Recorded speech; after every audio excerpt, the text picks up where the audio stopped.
ਅब्बास अहमद जी अम्मा जानी वे चले ते ओनु आसो पानी वालियां बोतलां फड़ा दे सारियां मुक्कियां नी ਉਹ ਬੜੀ ਸਿਆਣੀ ਹੋ ਵੇਖੋ ਤੇ ਸਹੀ नी मामा जांडा पतीसा बेचन वाला ओ साडा जेदू है कल बूए के खलोता सी बोतलां लैन ते जा ओनु दे आ people this one. ਹਾਂਜੀ If child was jungle. अल्लाह जाने अम्मी ਗੱਲ ਤੇ ਸੁਣਾ ਦੀ Mama. So if child was jungle. ਹਾਂ Me, I'm taking this one. Put it here. ਆਂਦੀ ਏ ਜਦੋਂ ਸਾਡੇ ਪੁੱਤਰ ਜੰਗਲਾਂ ਜਾਂਦੇ ਨੇ ਪਤਾ ਇਹਨਾਂ ਦਾ ਪਿਛਲੀ ਵਾਰੀ ਇੰਜ ਹੋਇਆ ਜਦੋਂ ਆਉਂਦੇ ਨੇ ਨਾ ਤੇ ਅਸੀਂ ਇਹ ਪੈਰਾਂ ਨੂੰ ਬੰਨ ਕੇ ਤੇ ਜਨਾਬੇ ਵਾਲੀ ਅਸੀਂ ਇੰਜ ਨੱਚਣੀਆਂ ਵਾ ਯੇ ਡਾਂਸਿੰਗ ਲਾਈਕ ਦਿਸ ਇੰਜੋਇੰਗ ਹਾਂਜੀ ਕਿੱਡੇ ਚਾਹ ਪੁੱਤਰਾਂ ਦੇ ਸੀ ਨੇ ਸਾਨੂੰ ਚਾਹ ਨੇ ਸਾਰੀਆਂ ਮਾਵਾਂ ਨੂੰ ਪੁੱਤਰ ਚਾਹ ਹੁੰਦੇ ਨੇ ਜੰਮਦਿਆਂ ਦੇ ਚਾਹ ਹੁੰਦੇ ਨੇ ਮਾਵਾਂ ਹੀ ਭਾਵੇਂ ਉਹ ਪਰਿੰਦਿਆਂ ਚ ਨੇ ਜਾਨਵਰਾਂ ਚ ਨੇ ਇਨਸਾਨਾਂ ਦੇ ਵਿੱਚ ਨੇ ਮਾਂ ਹੀ ਰਤਬਾ ਮਾਂ ਹੀ ਜੀ ਮਾਂ ਹੀ ਅੱਲਾ ਨੇ ਵੱਖਰਾ ਹੀ ਰੱਖਿਆ ਹਾਂਜੀ ਵਾਕਈ ਭਾਈ ਵੇਖ ਲੈ ਵਾਹ ਜੀ ਵਾਹ ਚੱਲ ਮੈਂ ਧੀ ਧਾਰ ਤੇ ਫੇਰ ਜਦੋਂ ਵੇਲੀਆਂ ਹੋਣਗੀਆਂ ਬੰਨ ਲਈ ਪੈਰਾਂ ਨਾਲ ਆ ਪੁੱਟ it in the car no problem ਬੜੀ ਖੁਸ਼ਬੂ ਪਈ ਆਉਂਦੀ ਹੈ ਮੇਥਰੀ ਦੀ ਯਕੀਨ ਕਰੋ ਪੁੱਤਰ ਤੇ ਪਿੰਡ ਚ ਜਾਂਦੀ ਹੁੰਦੀ ਹੈ ਅੱਛਾ ਤੇ ਉਹ ਪਕਾਈਏ ਤੂੰ ਸਾਲ ਕੁੱਟ ਕੇ ਤੇ ਪਾ ਲਈ ਆਪਣੀ ਰੋਟੀ ਸਵੇਰੇ ਅਸੀਂ ਤੇ ਸੂਣਾ ਪਾਈ ਆਲੂ ਮੇਥਰੀ ਆਂਦੇ ਨੇ ਜੇ ਹਕੀਮ ਦਾ ਵੇ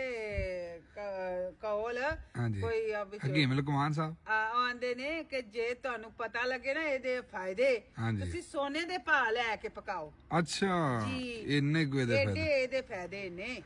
ਤੇ ਜੇ ਤੁਹਾਨੂੰ ਪਤਾ ਹੋਵੇ ਤੇ ਜੇ ਪਤਾ ਨਾ ਹੋਵੇ ਤੇ ਫਿਰ ਇਹਨੂੰ ਸਾਗ ਸਮਝ ਕੇ ਖਾ ਲਵੋ ਖਾ ਪੀ ਜਾਓ ਤੇ ਅਸੀਂ ਤੇ ਖਾਵਾਂਗੇ ਰੋਟੀ ਨਾਲ ਵਿੱਚ ਮਾਸਾ ਕੂ ਨੂੰ ਆਖਾਂਗੇ ਦੇਸੀ ਘਿਓ ਦਾ ਤੜਕਾ ਲਾ ਦੇ ਅੱਛਾ ਤੇ ਤੂੰ ਭਾਈ ਉੱਤੇ ਪਰੌਂਠੀ ਚ ਪਾ ਲੈ ਅਨੇ ਮੈਂ ਇਹਨੂੰ ਆਲੂ ਜੋ ਵਿੱਚ ਨੇ ਤੇ ਇਹਨੂੰ ਮੇਥਰੀ ਨੂੰ ਤੇ ਆਲੂਆਂ ਨੂੰ ਕੁੱਟ ਕੇ ਤੇ ਸਵੇਰ ਸਵੇਰੇ ਪਰੌਂਠਿਆਂ ਦੇ ਨਾਲ ਨਹੀਂ ਬੜਾ ਉਹ ਸਕੀਮ ਦਾ ਫਾਇਦਾ ਹੋ ਜਾਂਦਾ ਹੋਈ ਨਾ ਹੈ ਬੜਾ ਫਾਇਦਾ ਨਹੀਂ ਉਹ ਬੜਾ ਹੀ ਮਜ਼ਾ ਆਉਂਦਾ ਹੁੰਦਾ ਹੈ ਕਿ ਤੂੰ ਕਿਸੇ ਨੂੰ ਵੀ ਪੁੱਛ ਲਈ ਕਿ ਜੇ ਇਸ ਮੇਥਰੀ ਦਾ ਫਾਇਦੇ ਦਾ ਪਤਾ ਲੱਗ ਜਾਏ ਨਾ ਤੇ ਸੋਨੇ ਦੇ ਭਾਅ ਲੈ ਕੇ ਭਾਈ ਤੁਸੀਂ ਖਾਓ ਵੈਰੀ ਗੁੱਡ ਨਹੀਂ ਅਸੀਂ ਭਾਈ ਇੰਜ ਹੀ ਕਰਾਂਗੇ ਹਾਂ ਜੋ ਹਿਸਾਬ ਬਣਿਆ ਯਾਸਰ ਆਇਆ ਤੇ ਮੇਥਰੀ ਦੀ ਤੇ ਪੰਡ ਕਿਤੋਂ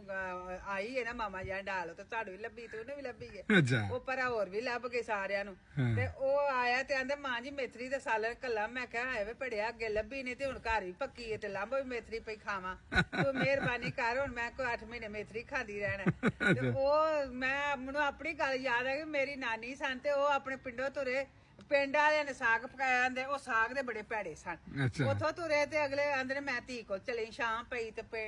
ਧੀ ਕੋਲ ਆਏ ਤੇ ਆਉਂਦਿਆਂ ਨੇ ਉਹਨੇ ਵੀ ਨਾ ਉੱਤੋਂ ਲਾ ਕੇ ਪਾਣੀ ਪੀ ਲਾਵੇ ਚੁੱਪ ਕਰਕੇ ਬਹਿ ਕੇ ਨਿੰਮੂ ਝੂਣ ਹੋ ਕੇ ਸਿਆਲ ਸੀ ਸ਼ਾਮ ਪਈ ਤੇ ਰਾਤ ਕੱਢੀ ਗਏ ਤੇ ਸਵੇਰੇ ਸਵੇਰੇ ਆਂਦੇ ਨੇ ਲੈਣ ਧੀਏ ਮੈਂ ਚੱਲੀ ਆ ਹੁਣ ਦੂਜੀ ਕੋਲ ਉਹਦੇ ਕੋਲ ਗਏ ਤੇ ਉਹ ਜਿਹੜੀ ਉਹ ਖੋਣ ਗਈ ਜਾਂਦਿਆਂ ਸਾਗ ਖੋਣ ਗਈ ਉਹ ਕਿਉਂਕਿ ਸਵੇਰੇ ਸਵੇਰੇ ਅੱਪੜ ਗਏ ਨਾ ਉਹ ਕੌਣ ਗਈ ਤੇ ਕਾਗ ਲੈ ਕੇ ਤੇ ਪਤਾ ਲੱਗਾ ਨਾਨੀ ਘਰ ਆਈ ਹੈ ਤੇ ਨਾ ਪੱਤਰ ਖੋਣ ਲੱਗ ਪਏ ਤੇ ਆਂਦੇ ਲੈ ਧੀਏ ਮੈਂ ਨਾ ਤੇਰੇ ਮਾਮਿਆਂ ਕੋਲ ਚੱਲੀ ਉਹ ਸ਼ਾਮ ਪਈ ਸੀ ਜੇ ਵੇਖਿਆ ਤੇ ਉਹ ਕੌਲੀਆਂ ਚ ਪਾ ਕੇ ਪੇ ਖਾਣ ਅੱਗਾ ਨਹੀਂ ਸੱਤੀ ਪੀੜੀ ਮੈਨੂੰ ਤੇ ਜਾ ਪਿੰਡੋਂ ਚਬੜਿਆ ਸਾਗ ਤੇ ਸੱਤ ਪਿੰਡ ਫਿਰ ਕੇ ਆਈਆਂ ਸਾਗ ਫੇਰ ਮੇਰੇ ਗੱਲ ਹੋਈ ਹੈ ਮੇਥਰੀ ਮੈਨੂੰ ਅੱਜ ਜਈ ਚੰਬੜੀ ਆ ਸਵੇਰ ਦੀ ਕਦੀ ਉਧਰੋਂ ਸੁਣਾ ਹੁੰਦਾ ਮਾਂ ਜੀ ਮੇਥਰੀ ਦਾ ਸਾਲਨ ਕੱਲਾ ਕਦੀ ਉਧਰੋਂ ਸੁਣਾ ਹੁੰਦਾ ਮਾਂ ਜੀ ਮੇਥਰੀ ਚਾਦੂ ਨੇ ਵੀ ਆਖਿਆ ਮਾਂ ਮੇਥਰੀ ਪੱਕੀ ਹੈ ਸਵੇਰੇ ਮੈਂ ਲੈ ਕੇ ਆ ਮੈਂ ਕਿਹਾ ਮੇਰਿਆ ਪੁੱਤਰਾ ਤੇਰੇ ਕੋਲ ਕੁਛ ਨਹੀਂ ਪੁੱਜਿਆ ਤੂੰ ਮੈਨੂੰ ਮੇਥਰੀ ਕੋਈ ਖਵਾਣੀ ਹੈ ਬਈ ਪੰਗਾ ਪੈ ਗਿਆ ਦਾਦੋ ਦੇ ਨਾਲ ਪੰਗਾ ਪੈ ਗਿਆ ਇਹ ਲਓ ਜੀ ਪੋਪੋ ਕੀ ਕਰਦੀ ਜੇ ਤਸਬੀਹ ਖੋਂਦੀ ਜੇ ਹੈ ਅੰਮੀ ਸਾਰਾ ਦਿਨ ਮੇਰੇ ਨਾਲ ਆਡਾ ਹੀ ਹੁੰਦਾ ਹੈ ਕਿ ਅੱਛਾ ਜੀ ਕੋਈ ਹਾਲ ਕਰਦੀ ਹੈ ਸਾਰਾ ਦਿਨ ਹੀ ਚੀਚੀਆਂ ਇਹ ਭੈਣ ਅੰਗਰੇਜ਼ੀ ਬੋਲਦੀ ਆ ਨਾ ਮੈਨੂੰ ਸਮਝ ਆਉਂਦੀ ਜੇ ਬਿੱਲੀ ਵਾਂਗ ਚੀ ਚੀ ਕਰਕੇ ਪੈ ਜਾਂਦੀ ਹੈ ਨਹੀਂ ਪੋਪੋ ਪਾਪਾ दादो को तंग करती रहती है सारा दिन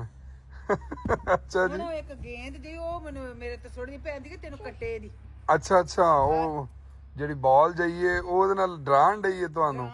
ਤੇ ਤਸਬੀਹ ਆਂਦੀ ਹੈ ਦੇ ਨਹੀਂ ਮੈਂ ਇਹ ਲੋ ਜੀ ਤਸਬੀਹ दादो के पास नो दादो दे दादो गो मुझे दो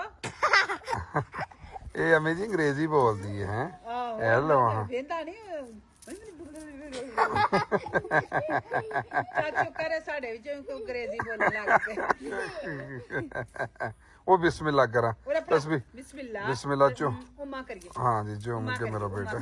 ਵੇਖਾਂ ਕੋਈ ਉਹ ਤੇ ਭਾਈ ਉਹ ਮੇਰੀ ਧੀ ਸਿਆਣੀ ਬੜੀ ਅੱਛਾ ਡਿੱਗ ਡਿੱਗ ਕੇ ਦੰਦ ਭੰਨ ਲਏ ਸੀ ਜਿਹੜੇ 2 ਉੱਗੇ ਨੇ ਠੀਕ ਹੈ ਸਾਰੀ ਜ਼ਿੰਦਗੀ ਦੇ ਦੰਦ ਨੇ ਤੇ ਤੂੰ ਭੰਨ ਲਏ ਨੇ